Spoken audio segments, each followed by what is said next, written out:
To order. Welcome and good afternoon, everyone. I think we have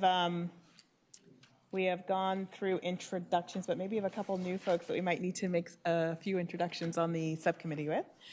So we'll just do that really quickly. I'd like to introduce our members for the subcommittee today and recognize the full team that it takes to make this subcommittee work and run well. So why don't we go ahead and start with Delegate McNamara. Just stating your name and your district, please. I'm Joe McNamara. Good afternoon. I'm the 40th District. That's Roanoke County, or part of Roanoke County, part of Roanoke City, and all of Salem. Madam Chair, Delegate Tony Wilt, 34th House District, the city of Harrisonburg, and a portion of Rockingham County. Terry Kilgore, 45th District. Used to be the 1st District. Of course, Patrick Hope, he got my district. But it used to be the 1st District, and now 45th. Lee Scott Wise, City of Norton, half of Dickinson. There's Patrick Hope. No. You took his district. You took my district number. Right. All's fair. It is a good one. Yes. All right, actually, we're just going to go right down the line because we've got a whole team here, and then we're just going to go down the line. So go ahead, Clerk Lynn. I'm Terry Lynn, Clerk for Labor and Commerce. Again. Marvi Ali, I'm the staff attorney for the committee. Good afternoon, I'm Rip Sullivan. I represent the 6th District, which is in Fairfax County, McLean, Great Falls, and parts of Vienna. Good afternoon, I'm Irene Shin. I represent the 8th District, which is also in Fairfax County, and represent the town of Herndon, parts of Chantilly, and the neighborhoods of Fair Oaks. And good afternoon, I'm Destiny Levere Bowling, represent House District 80, which is part of Eastern Henrico and part of Central Henrico. Okay, I think we have the same folks up front. Yes, no changes? Oh. Okay, all right, wonderful. Well, welcome.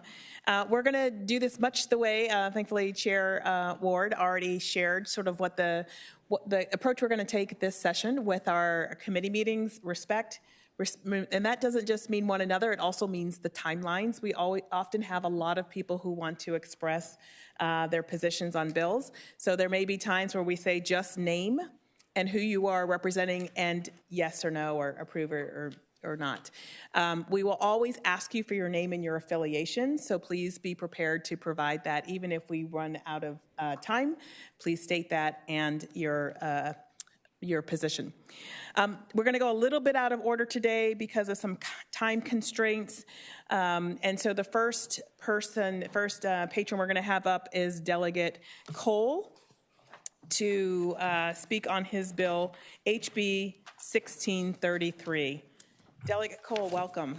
Thank you, Madam Chair, members of the committee. I appreciate your time today. Before you is HB 1633. This particular bill is a legislative proposal aimed at enhancing health care coverage for individuals who stutter.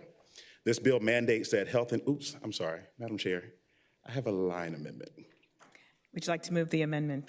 I would like to move the line amendment, Madam Chair. Thank you. It's been properly moved and seconded. Thank you. Delegate, you have the floor. And I do have someone from the SCC who can explain the line amendment so that everybody's on the same page. Okay. All right, so back to my speech. The bill mandates that health insurance carriers in Virginia provide coverage for both habilitative and rehabilitative speech therapy, specifically targeting stuttering.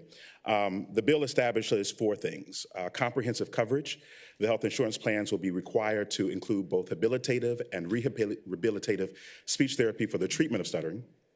Elimination of limitations.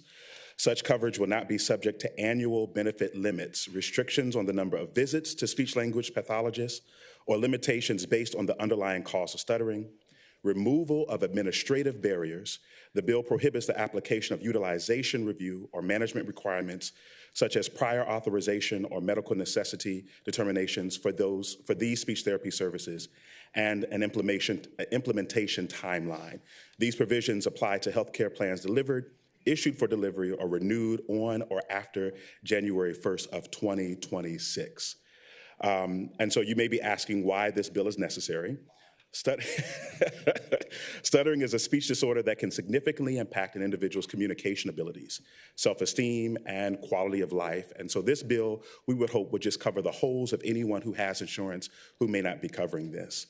And so with me today, I have former NBA player Michael Kidd Gilchrist, who has been passing this bill in Kentucky and Pennsylvania, and I would yield if you would allow him just to speak on the bill as well.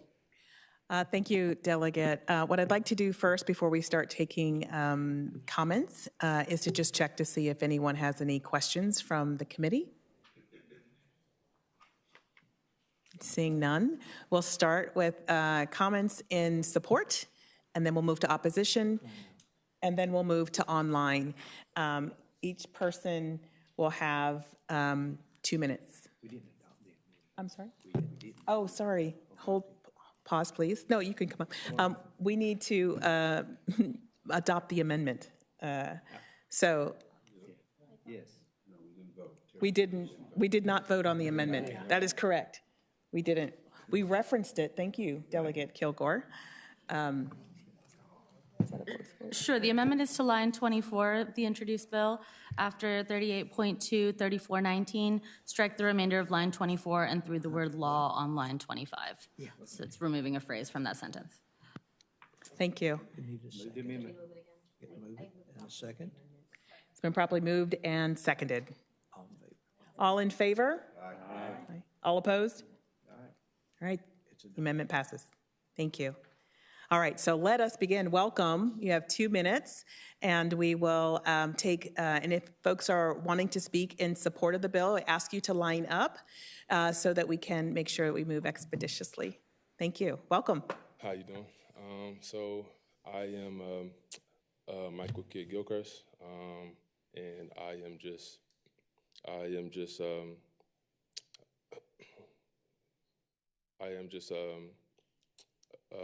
representing myself as a person who stutters.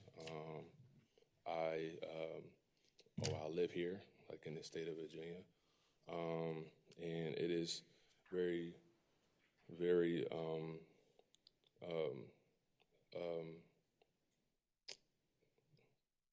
it is very awesome to be here today. I know there is a big difference in my life and also in my career, and and I want to thank you guys for just hearing this bill out and me out. So thank you. I appreciate you. Thank you. Thank you for coming today. Anyone else in support of the bill? Yep. Madam Chair, fellow committee members, Wes Gibson with the Virginia Education Association. Our committee supports this bill. In all likelihood, we believe this bill will help students access critical speech therapy, and this will help them be fully attentive and their confidence within the classroom. We've urged the body to support this bill. Thank you. Thank you. Anyone else speaking in the room in support of the bill? In opposition? If you would like to speak in opposition, please come forward. Mr. Gray. Madam Chair, I'm Doug Gray on behalf of the Virginia Association of Health Plans. I realize this is a new mandate that would normally go to the Health Insurance Reform Commission. I would share with you that I'm pretty sure the plans cover stuttering now. I'm trying to get feedback from all the plans on coverage at this moment. So just wanted to reassure you of that. I would say that the language on 36 through 38 of eliminating any utilization management at all is probably not appropriate for a benefit that likely would not have a number limit on it. So when you're going to have an unlimited benefit, you have to have some sort of management on it. So I just make that as a comment about it. But if we send it to the clerk, we'll have time to figure that out. Thank you, Mr. Gray. Any others in the room in opposition? Yes, Delegate Walt. Yep, Madam Chair, question for the witness. Mr. Gray, if you would.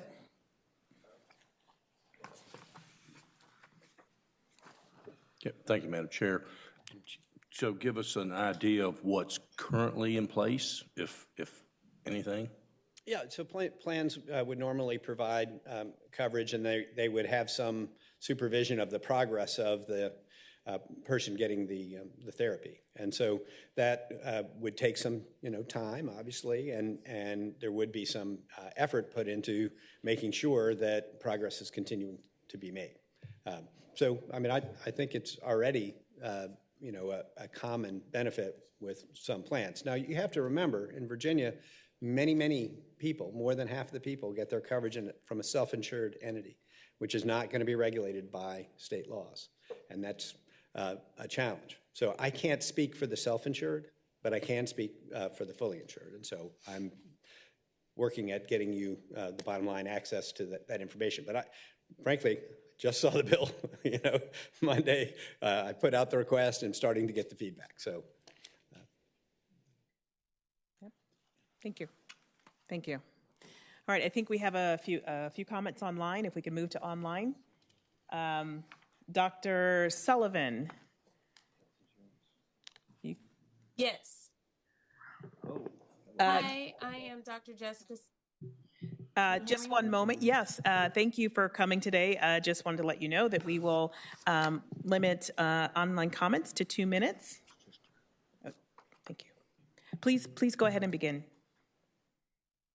Okay.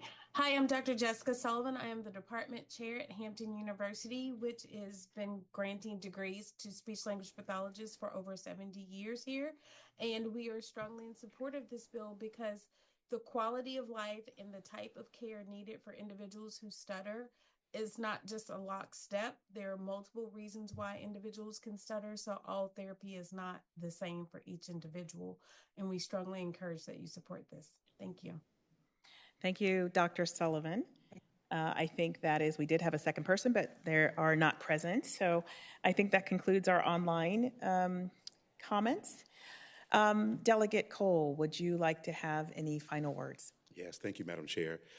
Just speaking to the aspect of insurance companies that are already covering speech therapy, we do know that is the common practice in Virginia. However, we also know and have personal stories of individuals who are not able to utilize their insurance at that part.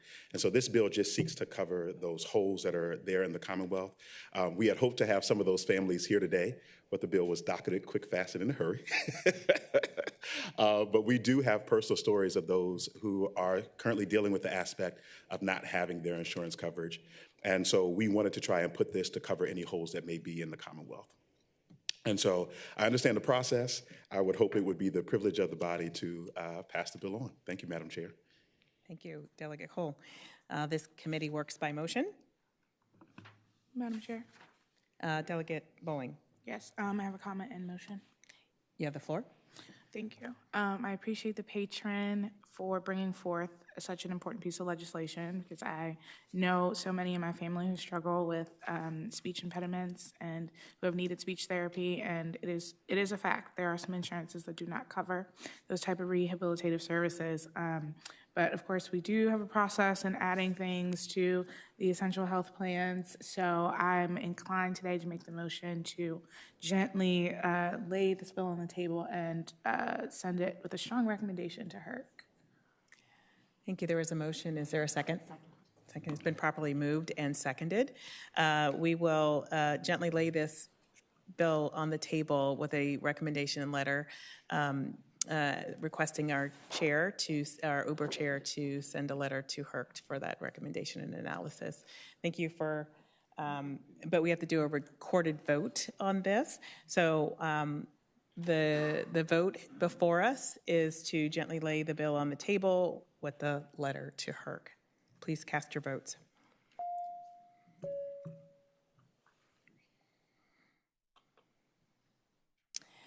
Thank you. We have 7 yays, and we will lay this on the table and with a request to send it to HERC. Thank you for the good work here.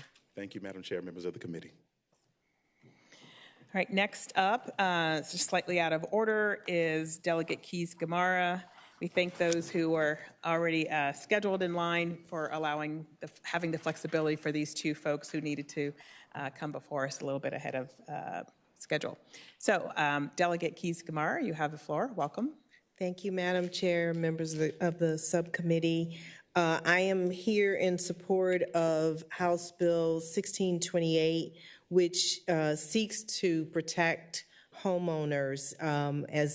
Many people know, nearly everyone who owns a home has property and casualty insurance or fire insurance, and we often may get that knock on the door of someone checking to see if you have hail damage or another type of claim.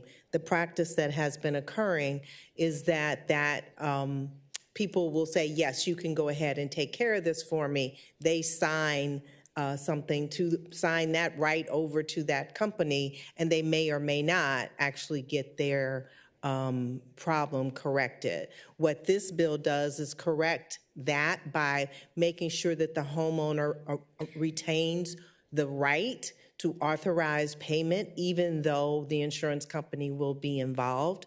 And so I see it as a measure to protect homeowners and make sure that if you perhaps may, we know this happens rarely, but you may have a less than reputable contractor, so that the homeowner is not having their insurance paid to someone who is not actually taking care of their claim.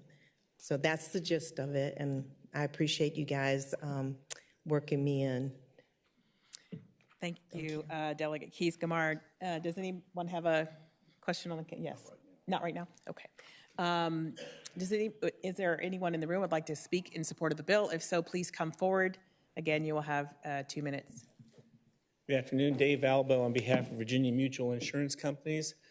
This bill was originated by our industry. It is a bill to, like the delegate said, to ban the assignment of claims. And I have talked to most of you already, so I'll stand by for questions instead of repeating what I already said in your office. Thank you. Yes, Delegate Wilt. Thank you, Madam Chair. So walk us through, if you would. I mean, I agree with the intent. I like the idea. How's this thing going to practically work?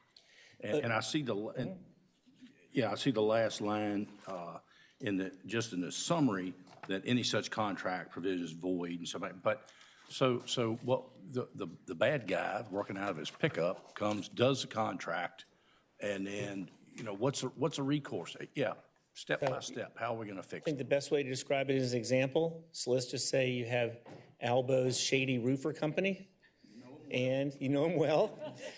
And I come to a elderly people's house, and there's been a recent storm. Said, hey, I'm going to check your roof, see if you have hail damage. Well, I find hail damage. Reason they usually do elderly people is because they can't get up to check to see if it's true or not. If you just sign these papers, I will take care of your roof and deal directly with the insurance company. And in these papers is something called an assignment of claims, which the homeowner is basically saying, I assign my entire rights under this claim to Albo Shady Roofers, and then Albo Shady Roofers and the insurance company are now in contract together.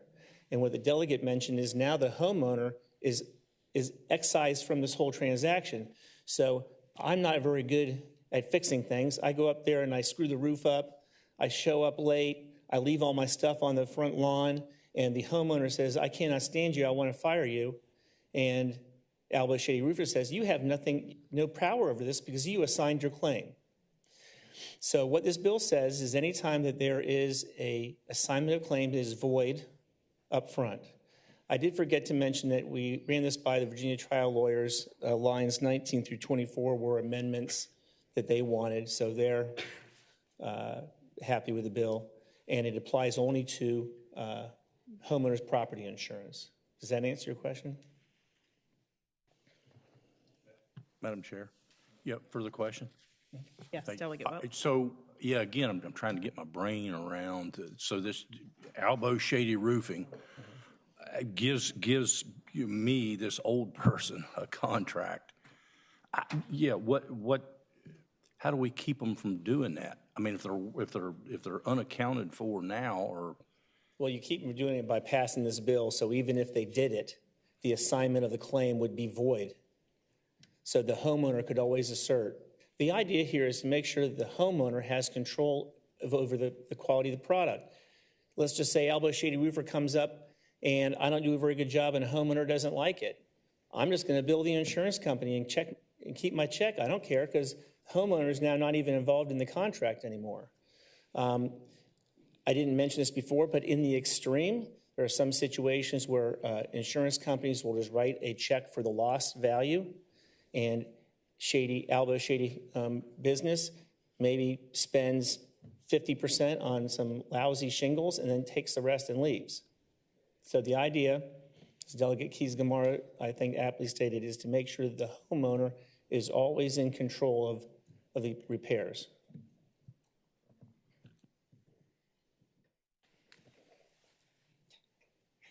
Thank you. Thank you, Madam Chair. Members of the Subcommittee, Karen Addison with Troutman Strategies, representing American Property Casualty Insurance Association, and we also support the bill. We've seen an uptick in these kind of activities up and down the East Coast, so it's a consumer protection that we think is very needed. Thank you. Thank you. Joe Hudgens with the Independent Insurance Agents of Virginia, and we totally support the bill. It's necessary, and thank you. Thank you.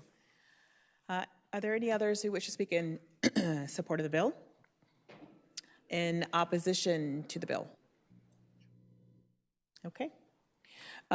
Any other questions, remaining questions from the committee? All right, seeing none, we'll go ahead and cast our votes.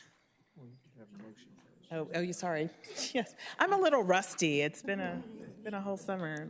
All right, this committee works by motion. It's been properly moved and seconded. Let's go ahead and open the rolls.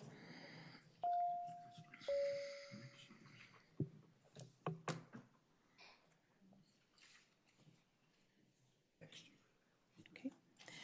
Thank you. The bill passes 7-0. Thank you. Congratulations, Delegate Keys-Gamarra. All right, we're going to resume our original order and sequencing, and up next is Delegate Helmer. Thank you for your patience. Thank you, Madam Chair, members of the subcommittee. This is House Bill 1609. Madam Chair, I believe there is a substitute that's been posted online. The substitute's been moved and seconded. All in favor? Aye. All right, please proceed. Thank you, Madam Chair. Madam Chair, members of the subcommittee, I am before you again to talk about infertility coverage. I appreciate the work over many years of many members of this subcommittee.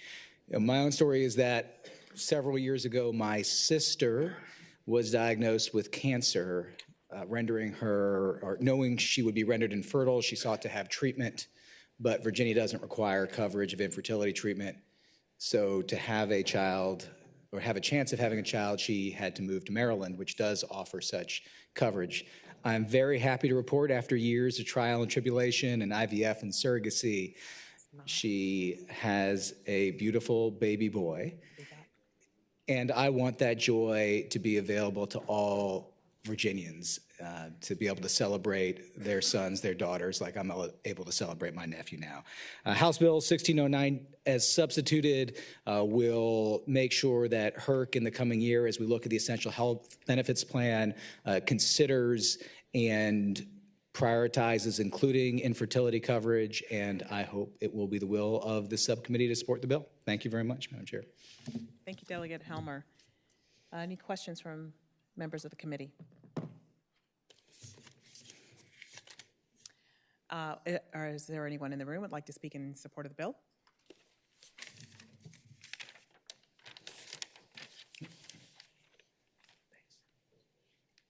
Good afternoon. I'm Lauren Edwards at the Leukemia and Lymphoma Society. We strongly support Delegate Helmer's work on this bill.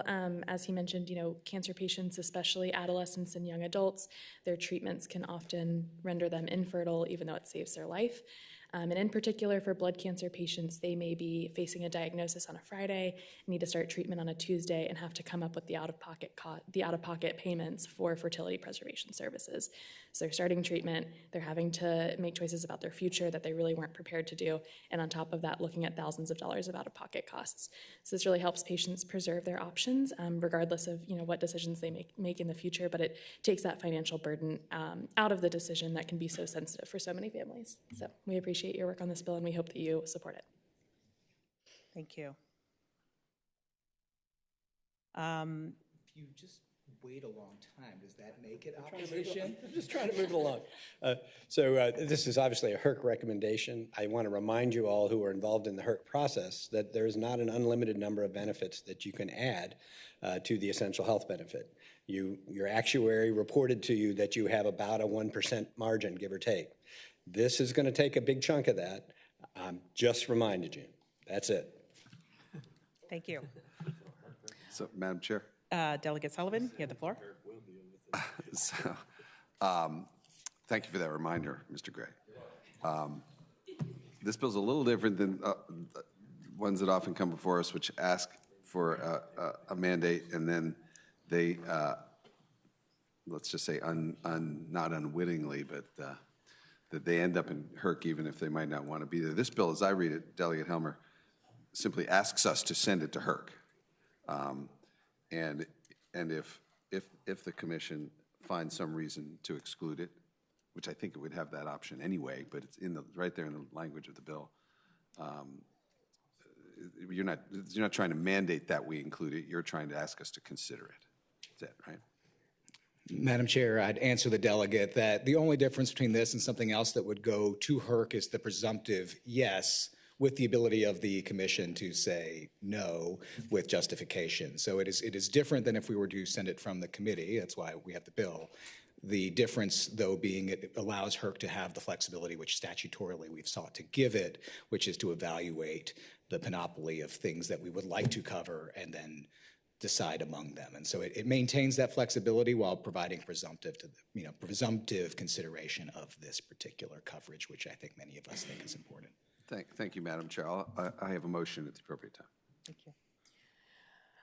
Any other questions from committee members?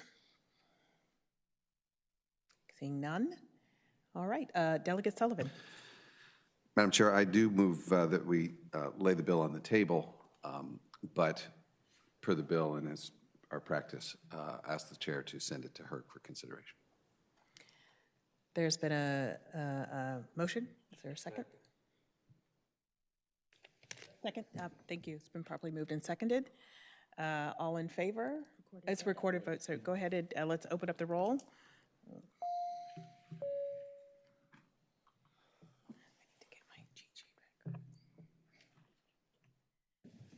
Okay. Bill is laid on the table with an instruction to request the chair write a letter in support to send to HERC. Thank you, Delegate Helmer. Thank you, Madam Chair. Thank you, members of the committee.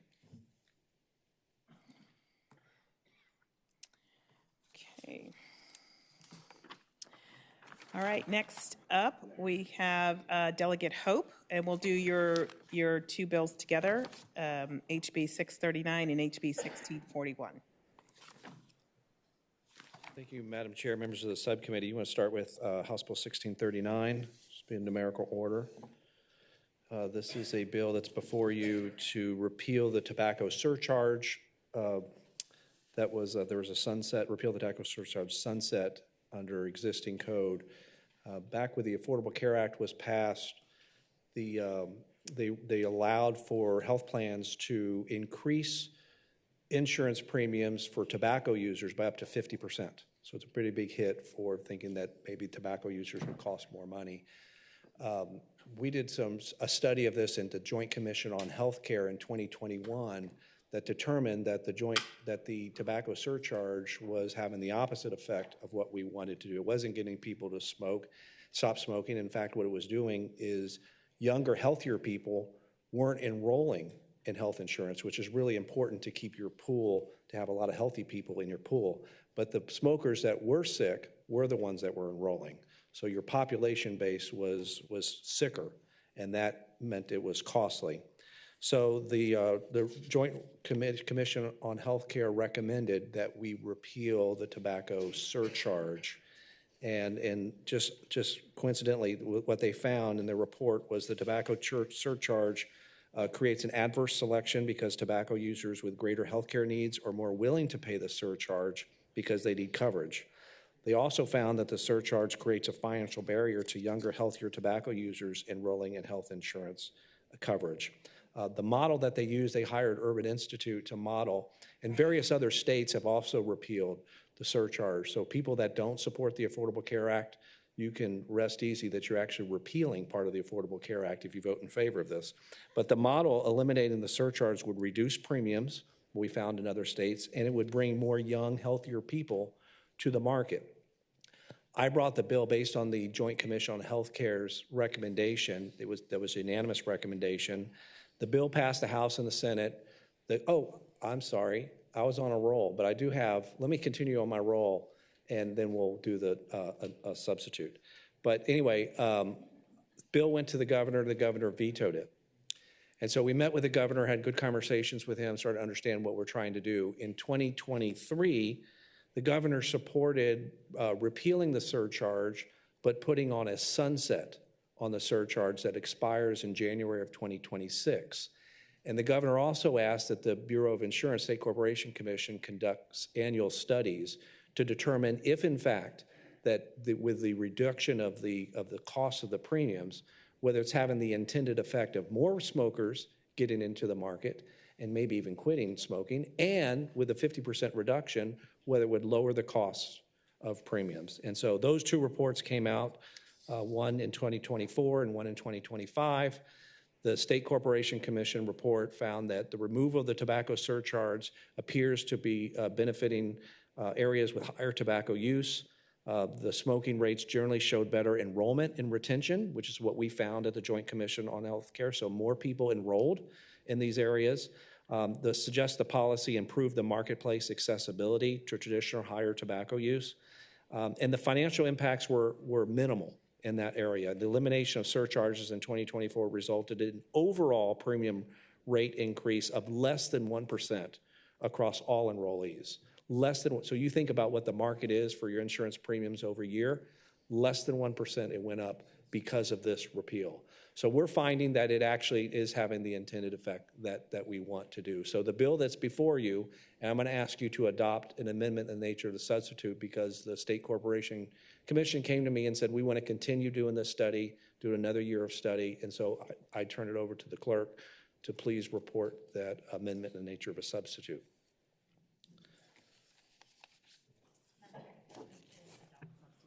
I'd move to adopt substitute, please. Motion's been properly made and seconded. All in favor? Aye. All opposed? Motion passes. And again, what that amendment does is it continues the study for one more year for the State Corporation Commission to continue their analysis for next year. That's the bill, repeals the sunset clause on the tobacco surcharge. Thank you, Delegate Hope. Are there any questions from members of the committee? Are there any persons in the room that would like to speak in support of the bill? If so, please come up, and you will have 2 minutes. Yes. Good afternoon, Madam Chair, members of the committee. My name is Kelly Fitzgerald. I'm representing the American Cancer Society Cancer Action Network. We definitely thank the delegate for bringing the bill. We supported it the first time around, and we support it now. As he mentioned, when the surcharge was originally put in place, it was meant to deter people from smoking, and has had an unintended consequence. So by repealing it, we're giving people better access to insurance. And so we want to keep that going. So very supportive, and thank you again. Madam Chair, members of the committee, Gonzalo Ida with the American Heart Association, and for the reasons stated by the patron and our friends over at American Cancer, we also are in support of this bill. Thank you. Doug Gray, we support the bill. Chris West with Jackson West Consulting. We represent the National Association of Benefit and Insurance Professionals. For simplicity's sake, we also support this bill. Thank you. Thank you.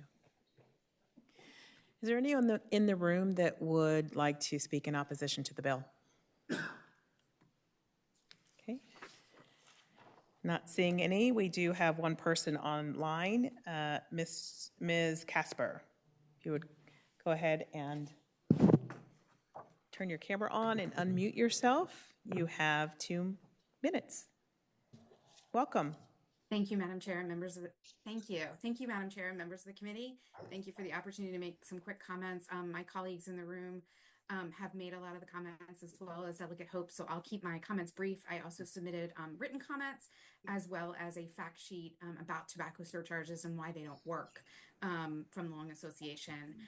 We just want to thank Delegate Hope for championing this issue and want to share our continued support of this bill and removing the sunset to make the repeal permanent. Thank you. Thank you. Thanks for taking the time to talk with us today. Okay, would you like to have any final words? Thank you, Madam Chair. I appreciate your consideration. Right, well, thank you, Delegate Hope. This committee moves by motion.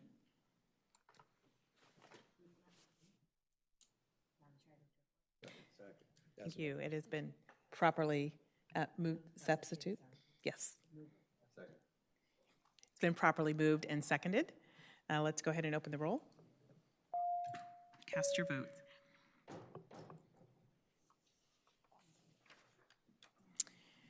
All right, the bill passes 7-0. Thank you, Delegate Hope. Thank you, Madam Chair. My final bill is House Bill 1641. This is a bill that you heard last year. This is a bill that would amend the state plan, direct the Board of Medical Assistance Services to cover PANS pandas. It would also require the health insurance proposing to issue, providing the same coverage to PANS pandas for the treatment there. The bill that you heard last year requested that this be sent to the HERC. This was a recommendation from the HERC this past year, and so this is the bill that's before you. If you do vote favorably, it will have to go to appropriations, which I have put in a budget amendment. But I know that there are, I don't know if you do this as committee chair myself, I don't always check all the comments that are online, but I understand that there were well over 100 comments under the subcommittee for docketing this bill in support of moving this legislation forward. And I do know that there's some people here to testify in favor of the bill. Happy to answer any questions. Thank you, Delegate Hope. Any questions from members of the committee? Seeing none, anyone in the room would like to speak in support of the bill?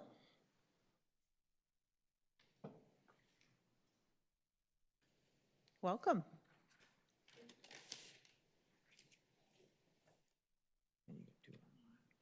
Thank you.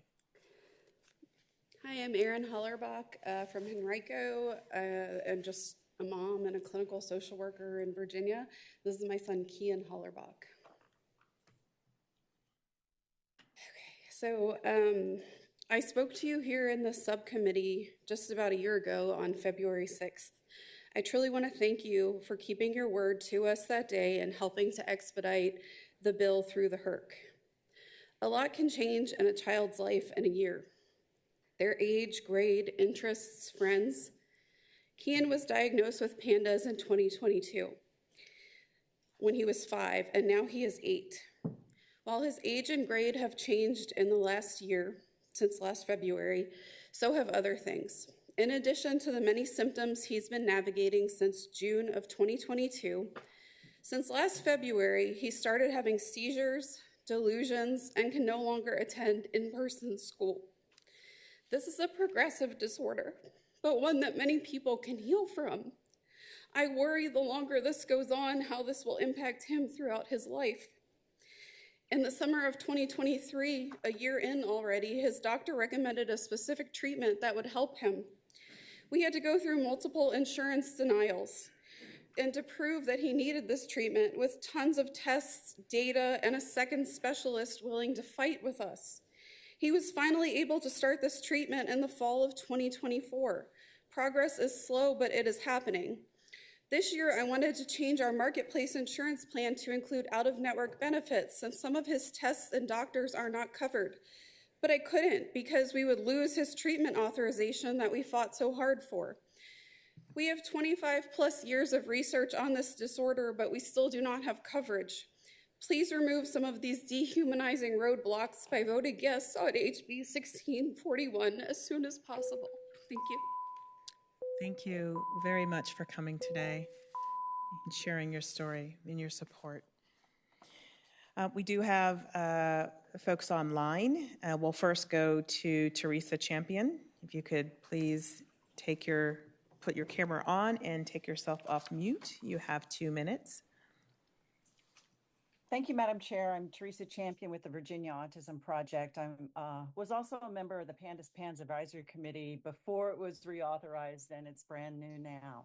I'd like to thank Delegate Hope and the VA for PA families who have worked so hard to get this legislation to this point.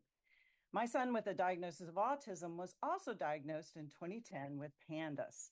And we saw when we worked on the autism insurance coverage bill that once insurance covers treatment, more providers enter into the marketplace so that families can access care. Please vote yes on House Bill 1641. Thank you. Thank you, Ms. Champion. Next, we have Ms. Gentile. Yes, hello. Good afternoon, everybody.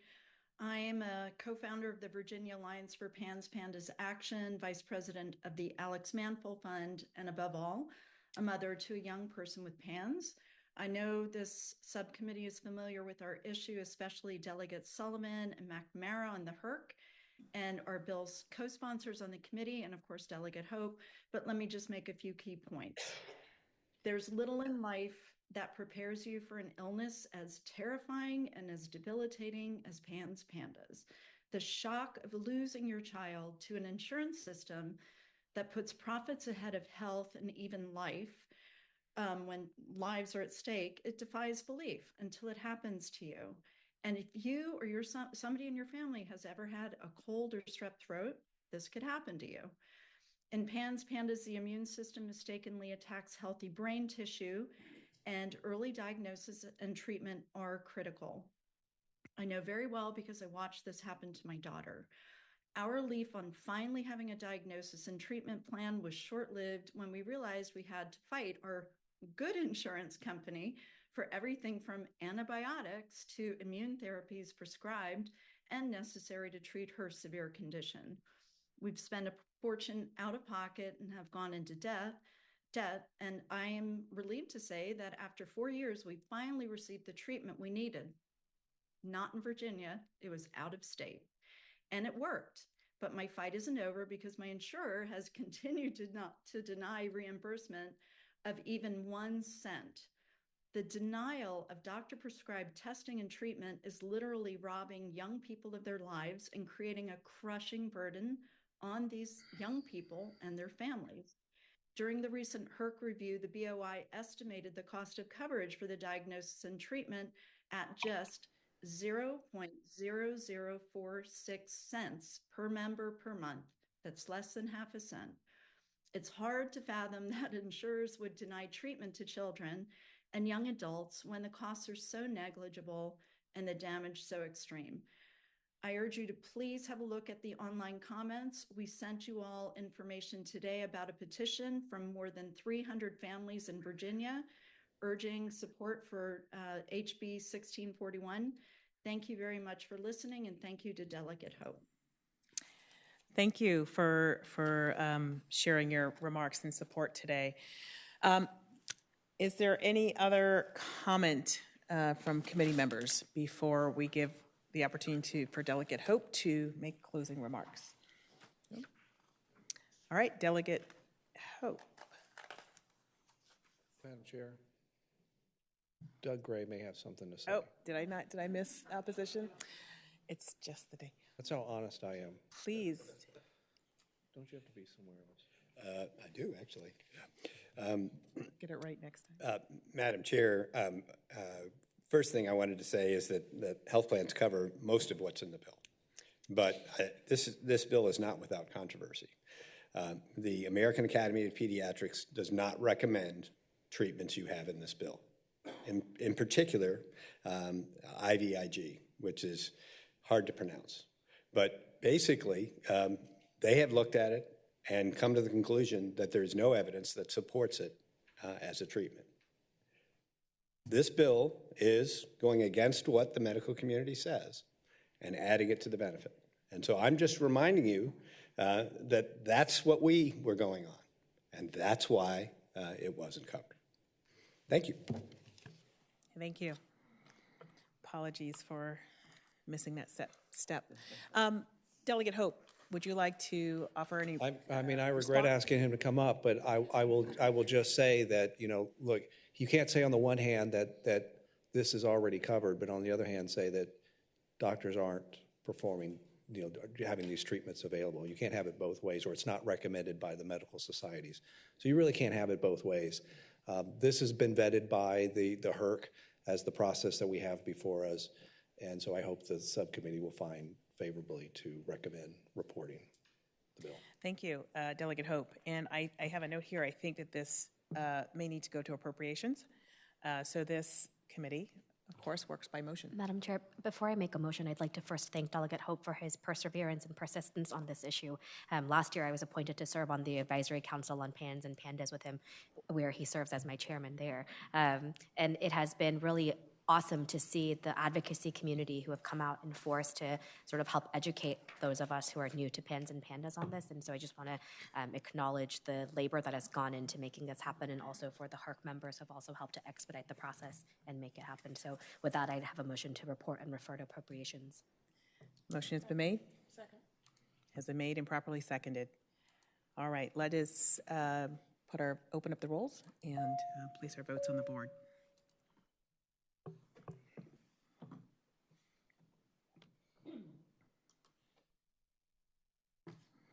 Right.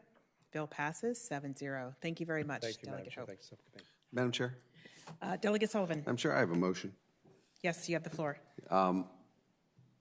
Maybe I was thrown off by Mr. Gray, but I have a motion, having voted on the prevailing side by which we laid Delegate Helmer's bill 1609 on the table. I'd like to move that we reconsider that vote and bring the bill back before the committee. Second. Been properly moved and seconded. All in favor? Aye. All opposed? I'm sorry? So, Madam Chair, I have a different motion. Delegate Sullivan. So, having thought this through, and as chair of HERC, I want to make sure things come to us in the right posture each time. Given the way this bill is drafted as a Section 1 bill, rather than lay it on the table, I think the proper motion, the proper procedural form for it to come to us would be to pass the bill, which has the effect of sending it to HERC, rather than lay it on the table and send the letter. So to properly implement the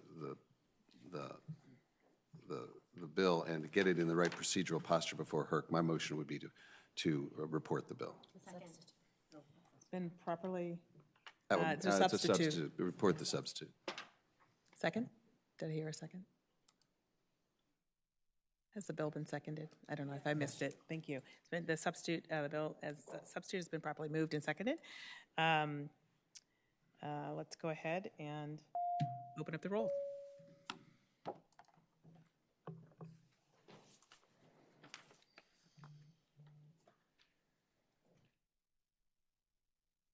All right. The bill as amended, the substitute is passed 7-0. Thank you. All right, moving right along. Next, we have Delegate Jones, HB 1670. Thank you, Madam Chair and members of the subcommittee. I have before you and want to present before you today House Bill 1670, which seeks to cap the out-of-pocket costs for epinephrine injectors, or EpiPens as they're called, at $60 for individuals covered under health plans in Virginia. This legislation ensures that no health insurance plan can charge more than this amount for these life-saving devices. Anyone has children or family members that suffer with severe allergies, peanut, food-based, whatever, you know the cost of this. You know the cost of this medicine. I know the fix may not be in this place today, but we need to begin this conversation in the Commonwealth on how we ensure that families are able to provide the care for their children and for their family members that's needed. This is a bill that passed in Illinois, and so that was kind of my I'll just say that's what informed this process for me, outside of the fact that my daughter's had peanut allergies that have sent her to patient first and to the ER since, childhood to now at the age of 25. And so the basic solution is just to standardize the cost of a 2-pack of the epi injectors, making it more affordable and predictable for patients. The bill ensures that individuals will not face higher out-of-pocket expenses for these critical medications. Thank you, Mr. Chair. Thank you, Delegate Jones. Thank you. Are there any questions from members of the committee? Yes, Delegate McNamara. Yes, thank you, Madam Chair. Question to the delegate, if I could, please. Madam Chair, thank you. This is, it limits to $60, but it also does not, there may be multiple ways that this goal can be accomplished. And this bill leaves it pretty much wide open, which is concerning to me. Could you address that? We just took a bill from Illinois, saw what worked here, sent it to and through DLS. We knew that it might have to go through HERC or some other process from here about who would cover the costs and the difference therein, but it's pretty much where it is, sir. Thank you, Madam Chair. Thank you, Delegate. Any other questions? Yes, Delegate Wilt, you have the floor. Thank you, Madam Chair. Forgive me, how did you arrive at the $60 figure? It's a lot lower than the $225 figure that individuals pay now.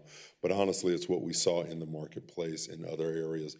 As far as Illinois, they have the same price. And so if that cost could take place in Illinois, just wanted to see what would happen here in Virginia. Thank you. Is there anyone in the room that would like to speak in support of the bill? Anyone who would like to speak in opposition to the bill?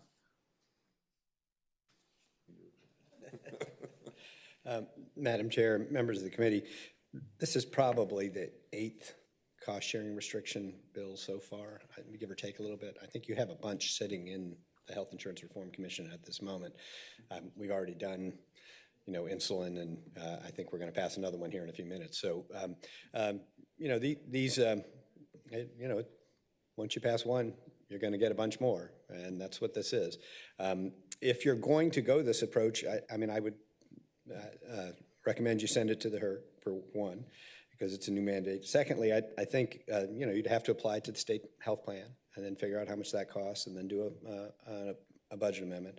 And then the third thing is you need some high deductible health plan language to exempt the high deductible health plans from this section, because the IRS requires you to pay out of pocket until you hit your deductible under an HDHP. And we have that language on the others that we've done so far. So those are just some observations I'd share with you. Thank you. Thank you. Thank you. All right, Delegate Jones, would you like to make any last remarks? No, ma'am. I just appreciate everyone's time today. Just want to begin this conversation as it relates to allergies and things of that nature, and how EpiPens can be more cost affordable for Virginians. Thank you. This committee works by... Madam Chair, I have a motion. Delegate Sullivan. Those of you who are on HERC know that Mr. Gray is right. We have a very full agenda next year at the HERC. It's going to be a hard-working committee, but I do think the proper approach in this case is the standard one to get this to HERC, which would lay it on the table with a recommendation from the chair that it go to HERC. There's a motion to lay it on the table with a recommendation to go to HERC. Is there a second? Second has been properly seconded. Let's go ahead and open the rolls. Cast your votes.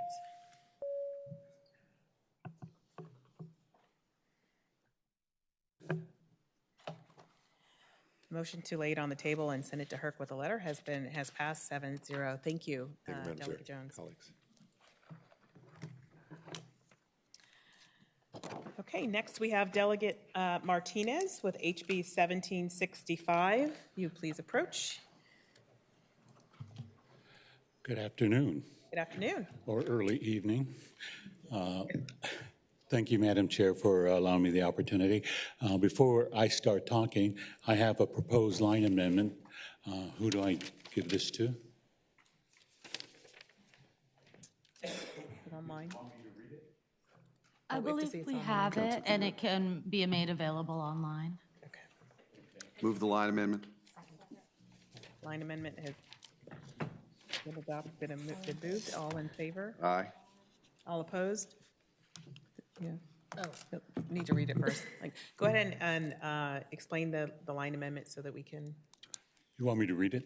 No problem. I'll do that real quickly. It adds an enactment clause stating that the provisions of the bill will apply to policies and plans issued or renewed on or after Jan 1, 2026, which is standard of these companies. Thank you. So all in favor? We got it. Yeah. Okay. All right. Delegate Martinez, please proceed. This legislation talks about the ability to choose between opioid and non-opioid now, or drugs. I just had major back surgery. I was given opioid prescription for the pain. Now, the problem I have with opioids is my family has a genetic disposition for addiction. And so whenever I'm given any kind of drugs at all, I do what I can not to take it if I don't have to. And so I could have taken Oxycontin for 4 weeks, but I decided that after 2 weeks, I just didn't want to do it. So I used Tylenol instead. Now, if there had been a non-opioid solution, I would have taken that in a heartbeat. And so what this bill essentially does is allow parity for non-opioid drugs with opioid drugs. I don't need to remind you about the opioid crisis that continues to plague our communities. Many citizens could begin their addiction from taking opioids. And I'm sure we all have heard of someone who started out with a back operation or a hip operation and taking painkillers and continuing. This bill, if passed, would allow a non-opioid drug approved by the FAA to not have any barriers to access. In other words, not being, having a doctor or a HMO kind of not give that option. I want that option. I want that option available to everybody who has to go through these kind of surgeries. So they don't have any additional barriers to access, such as step therapy or prior authorization. 5 states have already passed legislation like this: Maine, Michigan, Louisiana, Tennessee, and Oklahoma. We want patients to have access to these medications without having to go through additional barriers. I believe I do have a stakeholder here and would like to talk to when appropriate. And I want to thank you for listening to me. Yes. Please go ahead. Let me just ask quickly if anybody on the committee has yes, Delegate Welt. Thank you, Madam Chair. So in your testimony, when you had your surgery, you didn't have the option. I mean, doctor gave you a prescription. You didn't have an option to say, no, I don't want opioid. I told him I was adverse to opioids, and I was adverse to any kind of drug that has any kind of addiction, addictive qualities. And there were no options till later. And part of what I'm doing now is I want to make sure that if there are options, there are alternatives, that the patient gets to know about those. Madam Chair. Delegate Welt. So am I seeing in further that you're proposing that you wouldn't have to pay for that? I'm sure, Madam Chair, I believe I'm supposed to talk to, but I do believe, Madam Chair, that if there were options and there were alternatives that will be part of your plan, I know that every time I've gone through this surgery, we had a plan from the time I went and got the examination to the time I'm off of. I'm still recovering. And until my doctor, which I meet again in March, till he says I'm recovered, there are still options available. I just want to make sure that if there are options available, that we have access to them. Thank you. Any other questions from the committee? Okay. If there are folks here that would like to speak in support of the bill, please make your way up. I do want to, Delegate, remind you that last session we did pass a bill. It was my bill, in fact, that with opioids, medical people prescribing those prescriptions, they must tell the patients it's an opioid. They must tell them that it's addictive, and they may also provide to them alternative non-opioid options. So we already have that effective in the Commonwealth, which is unlike some of the other jurisdictions, surrounding jurisdictions. So please know that there already is something in place that looks at making sure that patients in the Commonwealth of Virginia must be offered non-opioid alternatives. Madam Chairman, members of the committee, I'm Scott Johnson. I represent Vertex Pharmaceuticals. The reason this bill is before you is technology that is coming on board is going to have the FDA soon approve non-opioid pain medication. Tylenol is an over-the-counter one, but this is an FDA-approved one. They have given notice that they intend within the next 2 weeks to report back approval or not. There are a number of different drugs that are in the pipeline. My client represents one of them, but there are others. And so what this legislation is saying and what they've looked at in other states is to try to say what you don't want to have happen is a health plan say you got to try OxyContin before you try the non-opioid. Or the non-opioid is going to be a higher copay than OxyContin. Because again, the goal is, all of your goals and the patron's goal too, is to make sure we don't have addiction. And so that is the parity issue. And so when you look at the legislation, if you drop down to line 18 and 19, it basically says treat everybody the same. If the copay on OxyContin is $10, treat the copay on this the same.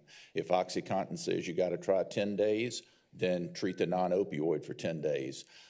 It is a cutting-edge thing, and my good friend Mr. Gray will stress, well, this hadn't been approved yet, but I will tell you in December, notice was sent out that the FDA intends to issue this, and we want to be ready because we got to start now. As you notice, the amendment you adopted says this applies to health plans that are entered into after 26, because if you act on this now, you've got to ramp this up so we can get it in those plans. So we would respectfully ask that you go forward with this. I don't know that you would determine this to necessarily be a mandate, but if you do, and the will of the committee is to have HERC look at it, we're not adverse to that, but we want to get this discussion going. So thank you for your time. Thank you. Anyone else in the room like to speak this time in opposition to the bill? Madam Chair and members of the committee, Doug Gray again on behalf of the Virginia Association of Health Plans. Frankly, this bill is premature. I mean, this is a vendor bill. Vertex has a product. They're hoping it gets approved in 2 weeks. They don't know that it's going to be approved in 2 weeks, but they've already spent a bunch of money going out and trying to get people to pass bills to advantage their product. That's what this is about. There is no problem to solve at this point. Their product hasn't even been approved yet. So the question really is, why would they do that? What benefit is it to them to seek this advantage? Well, the benefit might be that their drug's really, really expensive, and they want to try to force it onto formularies before there's been any approval or treatment, research about what their product does. So it's inappropriate to, on behalf of a single company who, frankly, hasn't even had their drug approved yet, to pass legislation to advantage it. That doesn't make sense. I can't define for you what a non-opioid is because it's a very broad category, and this would be a huge change. So if you're going to go forward, it should definitely be studied as a mandate because it is a mandate. And frankly, I'm not even sure it's appropriate to send it to the HERC given your workload and the fact that it's advantaging a single product by a single company who, frankly, hasn't even gotten it approved yet. So.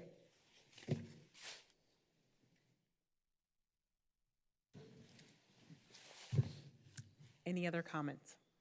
Yep. Any, just returning to the committee real quick. Yes, Delegate McNamara. And then. Thank you, Madam Chair. So the real easy answer on a lot of these is send them to HERC, and I'm privileged to serve on HERC with Delegate Sullivan, and we welcome the opportunity to try to make good decisions and really go in depth, much more so than we can in these meetings. And occasionally we can work very, very quickly, like we saw earlier today with the PANS Panda activity. And there was, in our belief, compelling reasons to move forward and move forward quickly. What concerns me with when we start looking at these different bills, speech therapy for stuttering, you know, we're going to have one coming up here shortly with cost sharing for breast examinations, which actually has gone through the HERC process. But I look at it almost like a tax credit. And when we give a tax credit, that means we have less money in the Commonwealth to perform the needed services that we have to do.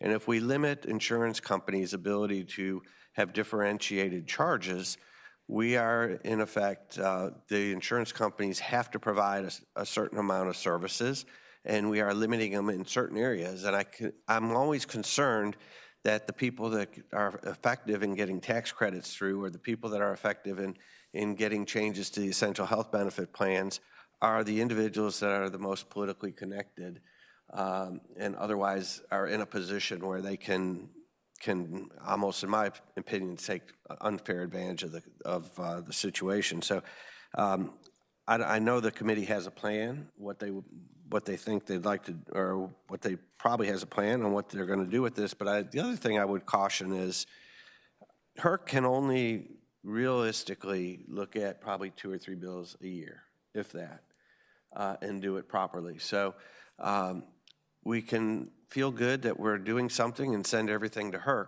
but when they get to HERC, I don't want to create the false impression that these things are going to be just sailing through and coming back for approval, because I don't believe that's going to happen. Thank you, Madam Chair. Thank you, Delegate.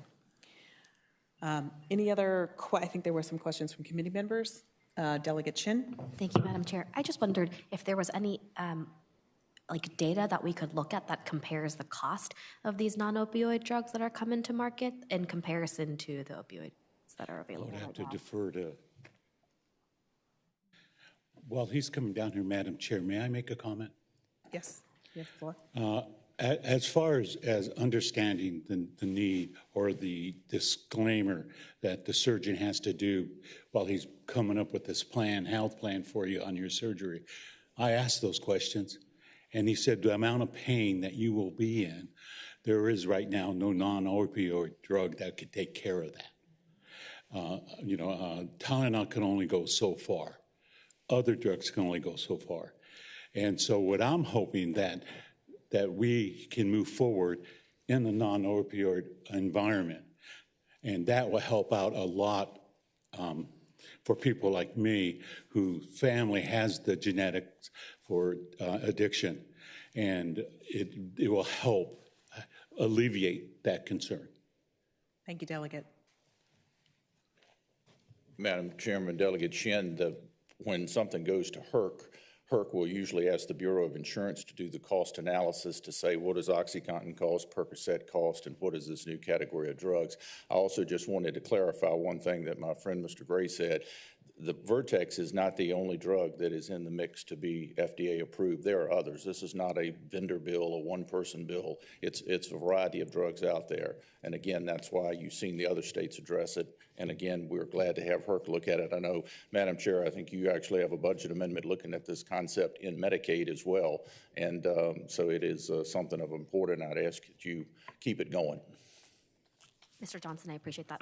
Is there any data at all that you can? Thank you. So I'm sorry, Madam Chair. I appreciate that. I just wanted to know if there was any data in terms of like costs. Like I get that. You know, I don't have anything at this point, Madam Chairman, Delegate Shin, but if something goes to HERC, that's what the Bureau of Insurance is asked to pull and report back to HERC to say, is it valuable or not, or is it out of line or not? Sure. Thank you, Madam Chair. If it does go to HERC though, and this drug is not on market, then there is no like way for them to be able to analyze any costs. Is that my understanding, and is that correct? I don't know the answer to that, but that sounds reasonable. Madam Chairman, I would certainly defer to the chairman of HERC sitting beside you, but the general process is when something goes to HERC, one of the first things they do is, as the Bureau of Insurance, to gather the information to look at cost, and then expert reports are given, and then the Bureau comes back also with an analysis to say, how much is it going to cost on premiums? Is it going to go up half a cent, $2, $3? And then based upon that information, HERC will come back and say, here's what we recommend or don't recommend the General Assembly do with it. I think that is appropriate and correct for the process. The question, however, is if there isn't anything in the market currently, how are they going to establish pricing other than guesstimating based on anticipated costs and relative costs of opioid products? So I think that's the challenge that Delegate Shin is trying to ascertain. Right. Madam Chair, I would just say with the FDA, again, we go only what they tell us, and they told us in December that we should have some information within the next 2 weeks. And once you have FDA approval, then that starts that cost process and determines what insurance companies put it on their formulary or which ones decide they don't want to. Duly noted. Thank you. Thank you. Delegate Sullivan. Madam Chair, I have a motion. Yes, Delegate Sullivan. I'd like to take this bill by for the day. There's great ideas, big issue. Delegate Martinez has pointed out some real important questions.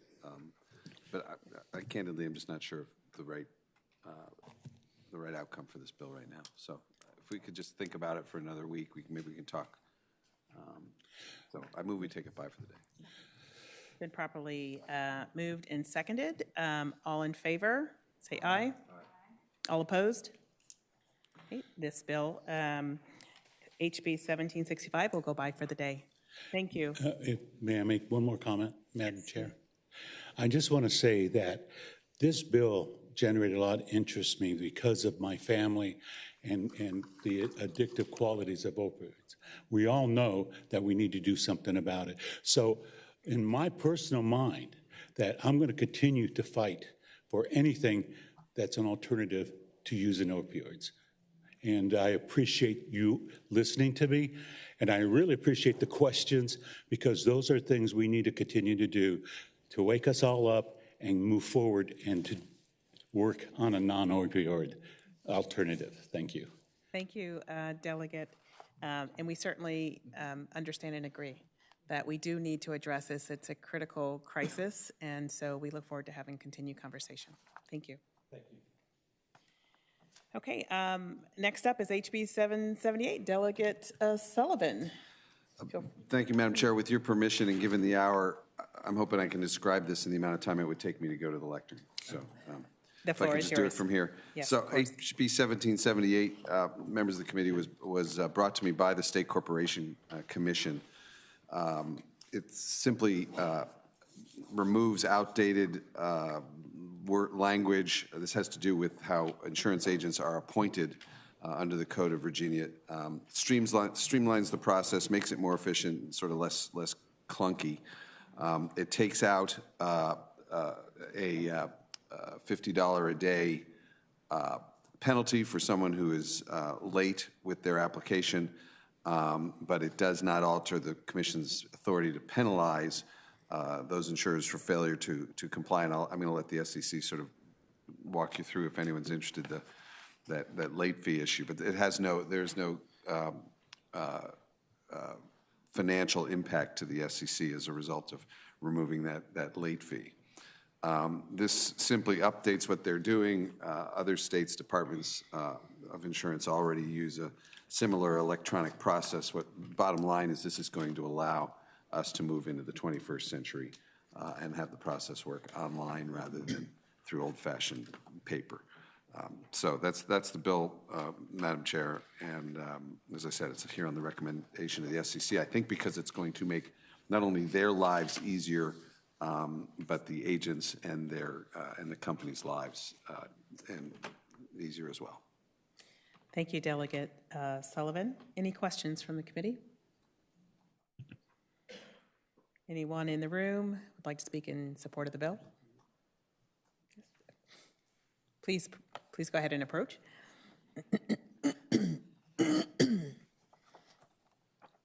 Thank you. Not to belabor the point, Madam Chair, Karen Addison with Troutman Strategies, representing American Property Casualty Insurance Association, and we support the bill. Thank you, Delegate Sullivan. Thank you. We probably need to go on record too. Joe Hudgens, Independent Insurance Agents of Virginia, and we're in favor of the bill. Thank you. Does anyone in the room would like to speak in opposition to the bill? Okay, seeing none. This committee works by motion. Madam Chair, I move to report. Thank you. Is there a second?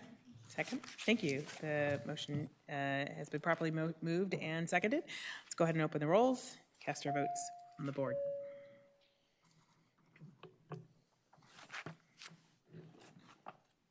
Okay.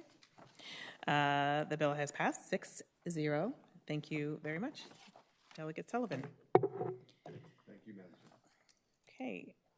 I don't see Delegate Simon present. So I think what we'll do is take it by for the day. Would you make a motion? Okay, it's been properly moved and seconded to go by for the day. All in favor, say aye. Aye. All opposed? Okay. HB 1828 will go by for the day. That concludes our business today. Thank you, everybody. I know it's a late hour. Thanks for hanging in there. Thanks for all the work you do. Thank you, Madam Chair.